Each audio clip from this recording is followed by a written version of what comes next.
The morning sun cast long shadows across the manicured lawns of Kensington Palace as Prince William adjusted his tie and glanced at his watch. Today was different from his usual royal duties. The England national football team was preparing for one of the most important matches in recent history. And as president of the Football Association, William felt the weight of responsibility on his shoulders.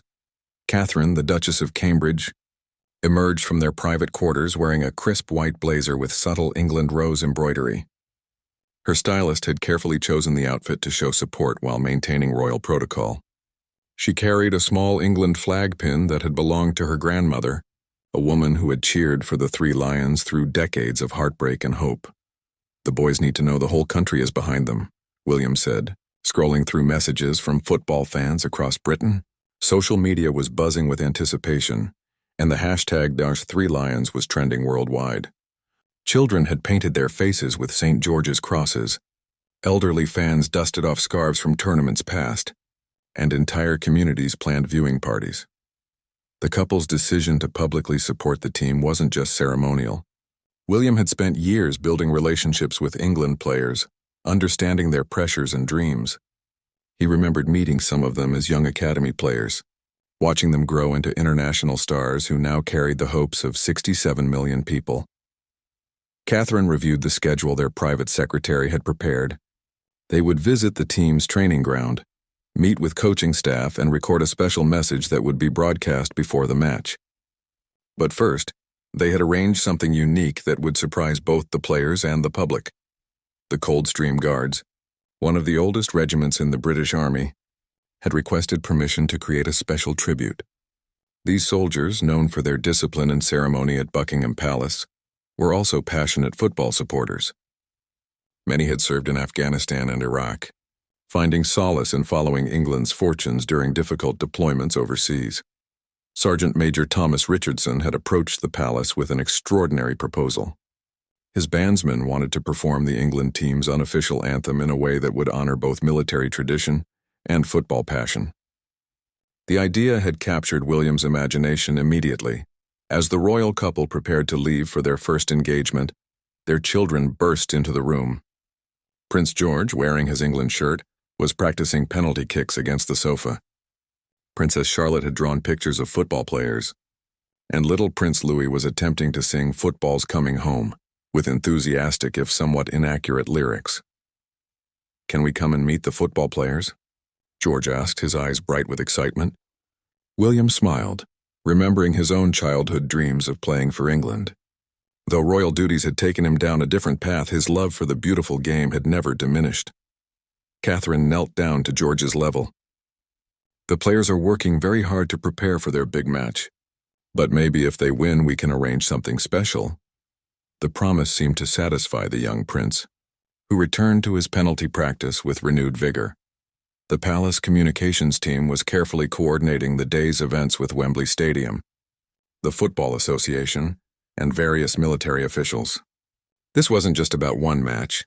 It was about demonstrating how football united people across all walks of British life, from royalty to military personnel to ordinary fans. Outside, their protection officers were already in position around the convoy of vehicles. The route to the training ground had been planned to avoid major traffic, but they could see England flags hanging from windows and draped across garden fences throughout their journey. William reflected on how football had become one of the few things that truly brought the country together. Brexit had divided communities, economic challenges had created tensions, but when England played, differences seemed to fade away.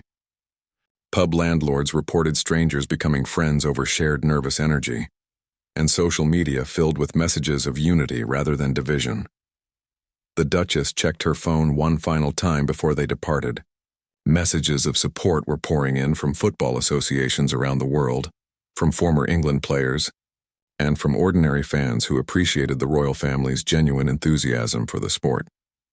As their motorcade pulled through the palace gates, both William and Catherine felt a mixture of excitement and responsibility. They weren't just representing the monarchy today.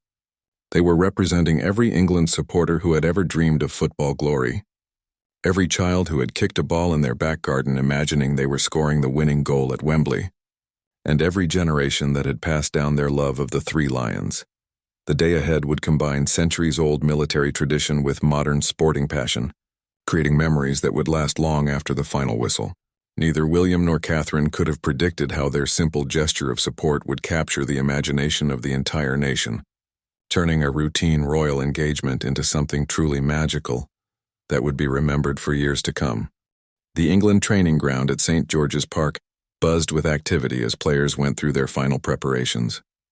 Manager Gareth Southgate had carefully planned every detail of the session, knowing that confidence and composure would be crucial for the upcoming match.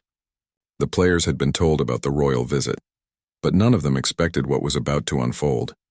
Captain Harry Kane was adjusting his shin pads when he noticed unusual activity near the main entrance. Security personnel were positioning themselves differently, and team officials were checking their watches more frequently than usual. The Bayern Munich striker had represented England 68 times, but royal visits still felt special and significant. Raheem Sterling jogged over to join Kane near the practice goals. The Manchester City winger had grown up in a London housing estate, dreaming of moments like these. His journey from Brent to representing his country had taught him never to take such occasions for granted. "Bit nervous about meeting them," he admitted to his captain. Adjusting his training bib, Jordan Pickford, the Everton goalkeeper, was practicing his distribution when the team's media officer approached. "The Prince and Duchess will want to meet each player individually," she explained. "Just be yourselves, they're both massive football fans." Pickford nodded, remembering how William had consoled him after England's penalty shootout loss in the previous European Championship final. Jude Bellingham, at just 20 years old, represented the new generation of England players who had grown up seeing the royal family's genuine involvement in football. The Real Madrid midfielder had been following the Royals' social media posts about England matches since he was a teenager. Now he would meet them as a key player in the national team. The coaching staff gathered the squad in the main meeting room for a brief explanation of protocol. Southgate, wearing his trademark waistcoat, reminded the players that this visit represented something bigger than football. "They're here because the whole country is behind us," he said. "This isn't just about one match. It's about bringing people together." Assistant coach Steve Holland had worked with the Football Association to coordinate the visit's timing. The players would have their meeting with the Royals, then complete their training session with renewed motivation. Psychology played a huge role in international football, and positive energy from unexpected sources could make the difference between success and failure. Meanwhile, outside the training complex, crowds of local supporters had gathered hoping for a glimpse of both the royal visitors and their football heroes. Children pressed against the security barriers wearing England shirts with their favorite players' names and numbers. Parents lifted toddlers onto their shoulders, explaining the significance of the day. Margaret Thompson, an 80-year-old England supporter from nearby Burton-upon-Trent, had arrived at dawn with her folding chair and thermos of tea. She had followed England since the 1966 World Cup victory and considered the current squad the most talented she had ever seen. "Prince William understands what this means to ordinary people," she told a local news reporter. The palace advance team had worked closely with St. George's Park security to ensure the visit would proceed smoothly without disrupting the players' preparations. Royal protection officers coordinated with Football Association security personnel, creating multiple layers of safety while maintaining an atmosphere of accessibility and warmth. Inside the facility, physio staff were making final adjustments to treatment tables and equipment displays. The Duke and Duchess would tour the medical facilities, meeting the people responsible for keeping England's players fit and healthy. These behind-the-scenes workers rarely received public recognition, but their expertise was crucial to the team's success. The kitchen staff had prepared a special lunch, featuring locally sourced ingredients and traditional British dishes with a modern twist. Head chef David Martinez had included some of the players' favorite foods, knowing that familiar comforts could help maintain their routine during high-pressure period. Social media managers from both Kensington Palace and the Football Association were coordinating their coverage of the visit. They planned to share behind-the-scenes moments that would give fans unprecedented access to both the royal family and their football heroes. The content would reach millions of people worldwide, spreading England's message of unity and determination. As the appointed time approached, Players began gathering in the main reception area. Some chatted nervously about what they might say, while others seemed completely relaxed about meeting members of the royal family. The diversity of backgrounds represented in the England squad meant different players had varying relationships with British institutions and traditions. Bukayo Saka, the Arsenal winger whose parents had immigrated from Nigeria, felt proud to represent both his heritage and his country on such an occasion. His journey through England's youth teams had taught him that football could bridge cultural divides and create shared experiences that transcended background differences. The anticipation in the building was palpable as staff members made final preparations for the arrival of Prince William and Catherine. This wasn't just another publicity event. It was a genuine expression of support from the nation's first family to the men who would carry England's hopes into battle on the football pitch. Outside, the sound of approaching vehicles indicated that the royal convoy was arriving at St. George's Park, setting in motion a sequence of events that would create lasting memories for everyone involved. The royal convoy pulled through the gates of St. George's Park as hundreds of England supporters cheered from behind security barriers. Prince William stepped out first, immediately acknowledging the crowd with a wave and a smile that seemed to energize the entire gathering. Catherine emerged moments later, her England-themed outfit drawing appreciative cheers from fans who had waited hours for this moment. Football Association Chairman Greg Clark greeted the royal couple at the main entrance, accompanied by Chief Executive Mark Bullingham and several board members. The formalities were brief. William and Catherine were eager to meet the players and coaching staff who would represent their country in the crucial upcoming match. Inside the building, the England squad stood in a reception line wearing their training gear. The informal setting had been deliberately chosen to emphasize the approachable nature of both the royal family and the national team. This wasn't about ceremony. It was about genuine connection and shared purpose. William approached Harry Kane first, shaking hands warmly with the England captain. "The pressure must be incredible," William said, his voice carrying genuine empathy. Kane nodded, appreciating the understanding. "It is, but we've got such a strong group. Everyone's ready for this." Their conversation continued for several minutes, covering tactics, team spirit, and the unique challenges of international football. Catherine moved along the line of players, taking time with each individual. When she reached Marcus Rashford, the Manchester United forward, their conversation turned to his community work and educational campaigns.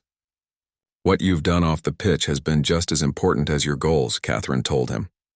Rashford smiled, grateful that his advocacy for underprivileged children was being recognized at the highest levels. The informal meet and greet created a relaxed atmosphere that surprised many of the younger players. Jude Bellingham found himself discussing Spanish culture with William, who was interested in how the midfielder had adapted to life at Real Madrid. "Madrid's an incredible city," Bellingham explained, "but wearing the England shirt always feels like coming home." Meanwhile, Catherine was deep in conversation with Jordan Pickford about the mental aspects of goalkeeping. As someone who had studied psychology at university, she understood the unique pressures faced by players in such crucial positions. "The whole team depends on you in those big moments," she observed. Pickford appreciated her insight into the psychological demands of his role. Gareth Southgate joined the conversations, explaining his tactical approach and team philosophy to the royal visitors. William, who had played football at school and university, asked detailed questions about formation changes and player development. The manager was impressed by the prince's genuine understanding of modern football strategies. After meeting all the players individually, the group moved to the main training pitch where the England team would demonstrate some of their set-piece routines. William and Catherine took seats in the technical area, the same spot where Southgate would stand during matches, giving them a manager's perspective on the team's preparation. The players went through their corner kick routines with precision, each movement choreographed and practiced hundreds of times. Catherine watched intently as Harry Maguire and John Stones positioned themselves for aerial challenges, while Kane found space in the penalty area. The complexity of modern football tactics was evident in every organized movement. During a short break, several players approached the royal couple with questions about their own experiences with pressure and public scrutiny. William shared stories about representing Britain in various capacities, emphasizing how collective responsibility could actually reduce individual stress. When you're part of something bigger than yourself, the weight becomes shared, he explained. The training session concluded with a penalty shootout practice, something that had particular significance given England's historical struggles from the spot. Catherine volunteered to take a penalty herself, borrowing boots from the kit manager and stepping up to the penalty spot amid cheers from players and staff. Her shot was well struck, but saved by Jordan Pickford, who made an exaggerated celebration that had everyone laughing. "I'll stick to royal duties," Catherine joked, returning the boots with a smile. The moment perfectly captured the relaxed human connection that had developed throughout the visit. As the formal training session ended, William addressed the entire squad in the team meeting room. His speech was personal and heartfelt, avoiding cliches about representing the country in favor of acknowledging the individual journeys that had brought each player to this moment. "You've all overcome different challenges to get here," he said. "That strength will serve you well when things get difficult." The players responded with a spontaneous round of applause, genuinely moved by the authenticity of William's words. This wasn't a ceremonial speech delivered by obligation. It was one football lover speaking to others about shared passion and mutual respect. Catherine then surprised everyone by presenting the team with a special gift: personalized leather-bound notebooks containing messages of support from young England fans across the country. Children from schools in Manchester, Birmingham, London, and Newcastle had written letters and drawn pictures expressing their dreams and hopes for the national team. The emotional impact was immediate and visible. Raheem Sterling flipped through pages of colorful drawings showing him scoring goals, while Bukayo Saka read a letter from a young Arsenal fan who had written about overcoming bullying through football. These weren't just professional athletes anymore. They were heroes in the eyes of the next generation. As the visit drew to a close, the royal couple prepared to leave for their next engagement, but the connection forged during their time at St. George's Park would continue long after their departure. The journey from St. George's Park to Wellington Barracks took the royal convoy through the heart of England, past villages and towns where St. George's flags hung from every available surface. William and Catherine watched through their vehicle, windows as ordinary people went about their daily lives, united by the shared anticipation of their national team's upcoming match. At Wellington Barracks, home of the Coldstream Guards, Sergeant Major Thomas Richardson was making final preparations for an unprecedented performance. The military musicians had been rehearsing for weeks, combining traditional ceremonial precision with modern football culture in ways that had never been attempted before. The Coldstream Guards band consisted of 32 highly trained musicians, many of whom had served in operational theaters around the world. These weren't just ceremonial soldiers, they were combat veterans who understood both the weight of representing their country and the power of music to inspire and unite people during challenging times. Corporal James Murphy, a trumpet player from Liverpool, had suggested incorporating crowd chants into their classical arrangement. His idea had initially seemed impossible, but the bandmaster had worked tirelessly to create something that honored both military tradition and football passion. The result was unlike anything the Guards had ever performed. The rehearsal hall fell silent as Prince William and Catherine entered, accompanied by Colonel Henry Mitchell, the commanding officer of the Coldstream Guards.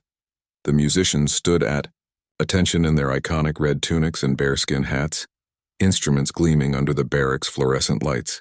"Your Royal Highnesses," Richardson announced, "the band of the Coldstream Guards is honored to present our tribute to the England football team." William nodded appreciatively, while Catherine smiled at the obvious pride in the sergeant major's voice. Both understood the significance of this moment for the soldiers involved. The performance began with a traditional fanfare that echoed through the rehearsal hall with magnificent clarity. The brass section created cascading melodies that spoke of centuries of military heritage, while the percussion maintained a steady rhythm that could have marked ceremonial parades or battlefield advances. Gradually, the classical arrangement began incorporating elements that football fans would recognize. The melody of Jerusalem wove through the instrumentation, followed by hints of Rule Britannia and other patriotic songs that had become unofficial anthems at England matches over the decades. Then came the masterstroke that Richardson and his musicians had been perfecting. The entire band began chanting, "England, England," in perfect unison, their voices creating a sound that was simultaneously military and civilian, traditional and contemporary. The effect was electrifying, even in the controlled environment of the rehearsal hall. Catherine found herself unconsciously tapping her foot to the rhythm, while William's expression showed genuine amazement at the creativity and execution of the performance. Neither had expected such an innovative interpretation of supporting the national football team. The arrangement continued building, incorporating recognizable football chants that had been transformed into orchestral movements. Sweet Caroline appeared as a brass fanfare, while Football's Coming Home became a soaring string melody that made even the most disciplined soldiers smile behind their ceremonial composure. Individual musicians began stepping forward for brief solos that showcased both their technical ability and their personal connection to England's football fortunes. Corporal Sarah Williams, a clarinet player from Manchester, performed a haunting interpretation of Abide With Me, the hymn traditionally sung before FA Cup finals. The performance reached its climax with a thunderous rendition of the national anthem that combined traditional orchestration with crowd-style singing from the entire band. The musicians had managed to capture the emotion of 60,000 voices at Wembley Stadium while maintaining the precision expected of the Guards. As the final notes faded away, the rehearsal hall erupted in spontaneous applause from the small audience of military officials and royal staff. William and Catherine stood immediately, their appreciation evident in both their expressions and their enthusiastic clapping. "That was absolutely extraordinary," William said, approaching Richardson. "You've created something completely unique. The players need to hear this." The sergeant major beamed with pride, knowing that months of preparation had achieved exactly the impact they had hoped for. Catherine moved among the musicians, taking time to speak with individuals about their service and their passion for football. Many had watched England matches in mess halls in Afghanistan or Iraq, finding moments of home and normalcy through their shared support of the national team. Lance Corporal David Chen, a French horn player whose family had immigrated from Hong Kong, explained how football had helped him integrate into both military life and British culture. "Supporting England brought me together with soldiers from completely different backgrounds," he told Catherine. "We all became brothers through watching those matches." The conversation revealed how deeply football penetrated British society, creating connections that transcended traditional social boundaries. Military personnel, regardless of their rank or regional origins, found common ground in their shared hopes for the Three Lions. Richardson then explained the logistics of their planned performance. The band would record their tribute for broadcast before the England match, ensuring that millions of viewers would experience this unique combination of military pride and football passion. Additionally, they hoped to perform live at Wembley if England progressed to the tournament final. William suggested an immediate recording session, recognizing that the emotional momentum of the day should be captured while it remained fresh. The royal couple agreed to participate in the recording, adding their voices to a special spoken introduction that would precede the musical performance. As technical equipment was set up in the rehearsal hall, the Guards musicians prepared for what would become one of the most widely shared military performances in recent memory, combining their centuries-old traditions with contemporary sporting culture in ways that perfectly captured the nation's mood. The recording session at Wellington Barracks transformed the rehearsal hall into a professional studio, as sound engineers positioned microphones throughout the space. The BBC had sent their finest equipment and technicians, understanding that this performance would likely be watched by tens of millions of people across Britain and around the world. Prince William stood at a specially positioned microphone, reviewing the words he would speak to introduce the Coldstream Guards tribute. His message had been carefully crafted to acknowledge both the military's service to the country and their genuine passion for England's football team. Catherine would follow with her own introduction, emphasizing the unity that sport created across all levels of British society. The Guards musicians made final adjustments to their instruments, while the recording engineers conducted sound checks.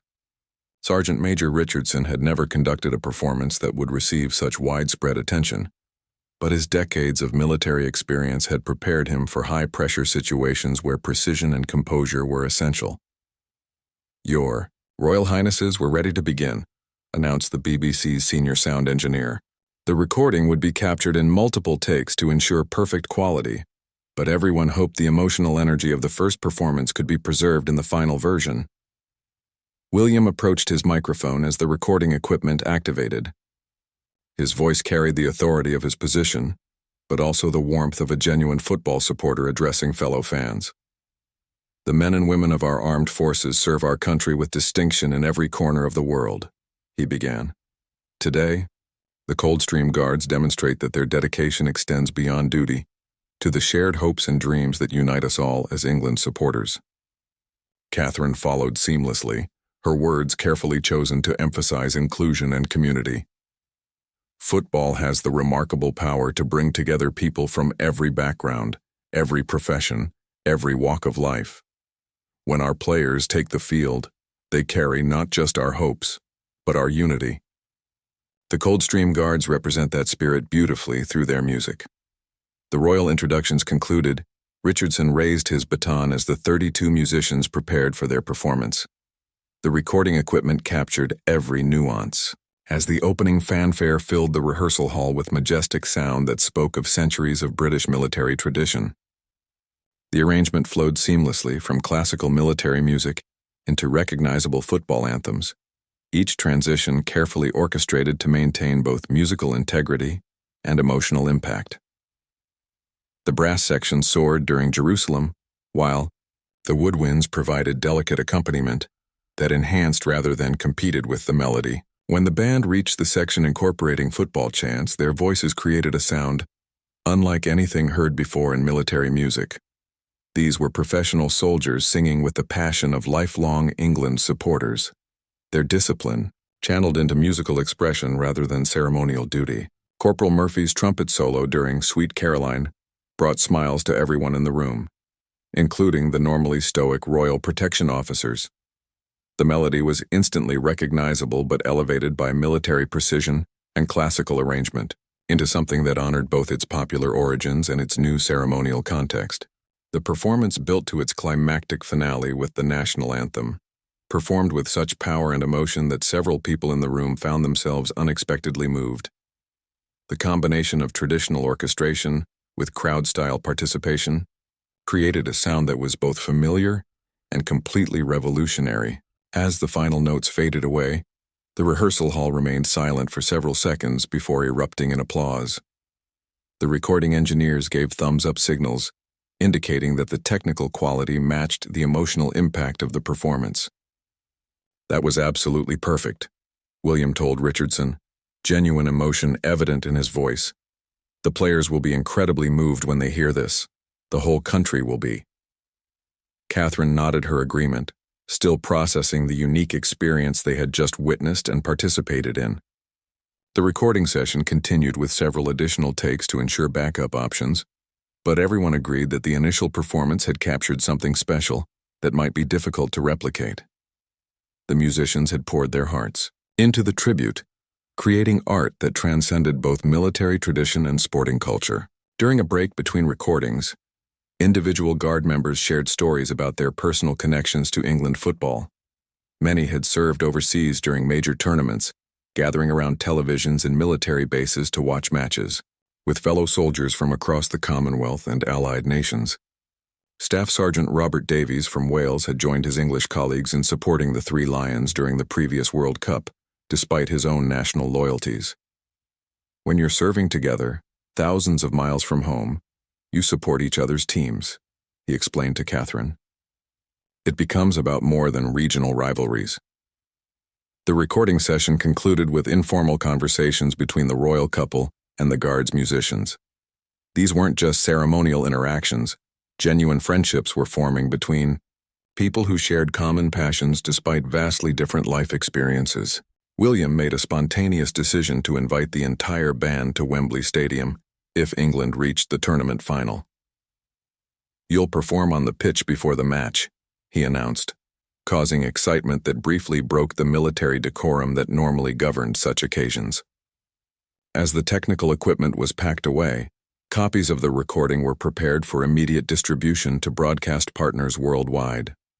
Within hours, The Coldstream Guards tribute would be available to England supporters across the globe, carrying their message of unity and determination to millions of people. The day's events had created something unprecedented, a collaboration between monarchy, military, and sporting culture that perfectly captured the nation's mood during a moment of shared anticipation and hope. The recording of the Coldstream Guards tribute reached social media within hours of the session's completion, spreading across platforms with unprecedented speed. The hashtag #3Lions, already trending globally, exploded with shares, comments, and reactions from England supporters worldwide, who had never seen anything quite like this unique combination of royal support, military precision, and football passion. Back at Kensington Palace, William and Catherine monitored the public response from their private office, amazed by the international attention their simple gesture of support had generated. Messages poured in from current and former England players, military personnel serving overseas, and ordinary fans who felt genuinely moved by the day's events. David Beckham, the former England captain, shared the video with a message that perfectly captured the public mood. "This is what representing England means. Thank you to the royal family and our incredible armed forces for showing the world what we're all about." His post alone received over 2 million likes within the first hour. At St. George's Park, the England squad gathered to watch the recording together in their team meeting room. The players sat in complete silence as the Coldstream Guards' performance played on the large screen, many visibly emotional as they witnessed this extraordinary display of support for their efforts. Harry Kane stood up as the video concluded, addressing his teammates with words that would later be shared widely by the Football Association's media team. "This is bigger than football now," he said. "We're representing everyone who believes in what England can achieve. We can't let them down." The team's social media manager captured candid footage of the players' reactions, showing grown men moved to tears by the Guards' tribute. Jude Bellingham was filmed wiping his eyes, while Marcus Rashford shook his head in amazement at the creativity and passion displayed by the military. Musicians. Gareth Southgate made an immediate decision to show the recording to his players before every remaining match in the tournament. "This is what we're playing for," he told his assistant coaches. "Not just victory, but for everyone who believes in us enough to do something this special." Meanwhile, at military bases around the world, British service personnel were sharing the video and expressing pride in their colleagues' representation of both armed forces and sporting culture. Social media posts from soldiers in Estonia, sailors in the South China Sea, and airmen in the Falkland Islands showed the global reach of the tribute's impact. The international media response exceeded all expectations. CNN featured the story prominently, calling it a perfect example of British tradition meeting modern sporting culture. French television networks praised the creativity and emotion of the performance, while German sports commentators described it as uniquely British in its combination of formality and passion. Back in Britain, the recording became the unofficial soundtrack to England's tournament preparation. Pubs across the country played the Guards' performance before matches, while radio stations incorporated excerpts into their sports coverage. The tribute had become larger than its original creators had ever imagined possible. Catherine received hundreds of messages from military families, expressing gratitude for the royal family's recognition of their service members' dedication to both country and sport. Many shared stories of loved ones serving overseas who had found comfort and connection through supporting England during major tournaments. The Football Association made an unprecedented decision to feature the Coldstream Guards' performance as part of their official pre-match ceremony at Wembley Stadium. This meant the tribute would be heard by 90,000 spectators and broadcast to an estimated global television audience of over 200 million people. Prince William called Sergeant Major Richardson personally to inform him of Wembley opportunity. "You've created something that will be remembered long after the final whistle," William told him. "The whole nation owes you and your musicians a debt of gratitude for showing the world what English pride really means." The Guards began immediate preparations for their Wembley performance, understanding that this would likely be the most significant moment in their musical careers. The opportunity to perform at the home of football, in front of the largest audience they would ever reach, represented the ultimate expression of their service to country and community. As match day approached, The story of the prince, the Duchess, and the band of the Coldstream Guards had become something much larger than anyone had anticipated. What began as a simple gesture of support had evolved into a symbol of national unity that transcended sport, politics, and social boundaries. The recording continued spreading across global social media platforms, translated into dozens of languages and shared by football supporters from countries around the world who recognized something universal in the tribute's message of hope, unity, and shared purpose. On the morning of England's crucial match, newspaper headlines across Britain featured variations of the same theme: United we stand. The royal family's involvement with the Coldstream Guards tribute had demonstrated that supporting England meant more than hoping for victory. It meant celebrating the values and community spirit that made the country worth representing. The day that had begun with a simple royal visit to a football training ground had concluded with a global demonstration of what could be achieved when tradition, service, and passion combined in pursuit of something greater than individual glory. The three lions would take the field carrying not just the hopes of their supporters, but the knowledge that their entire nation had found new ways to express pride in their efforts. As kickoff approached, 67 million people across Britain prepared to watch their team, united by the memory of a day when royalty, military, and sport had come together to create something truly magical that would be remembered long after the final score was forgotten.